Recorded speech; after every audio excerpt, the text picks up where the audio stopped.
And on that story, China's diplomat on his way to Europe as Beijing seeks closer ties with the region as a counterweight to Washington. The European Union's headquarters in Brussels will be Mr. Wang Yi's first stop, where he will meet his counterpart Kaja Kallas for, quote, a high-level strategic dialogue.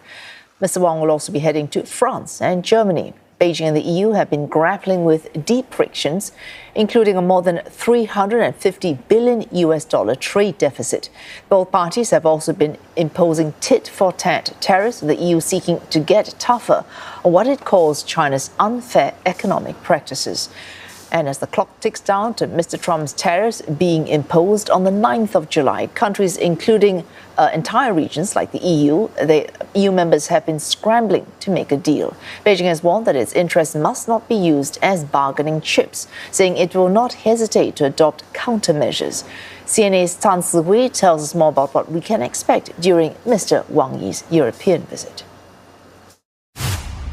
Wang Yi is likely to want to help China strengthen relations with the European Union, especially with key major players like Germany and France, to see if they're still open to business for key strategic areas. And increasingly so, as the European Union is becoming one of China's most important trading partners. So they are likely to want to solidify that relationship. And this comes as bilateral relationship and bilateral trade between both sides comes up to $780 billion. Now, China's Foreign Affairs Ministry this afternoon, it did say that for this trip, it is hoping to and willing to work with the European side to have an open and cooperative dialogue, and also to properly handle differences. And these differences have been very stark over the last few months and weeks, as we've seen European Union. They're likely to want to bring up the issue of overcapacity amid this tussle between US and China.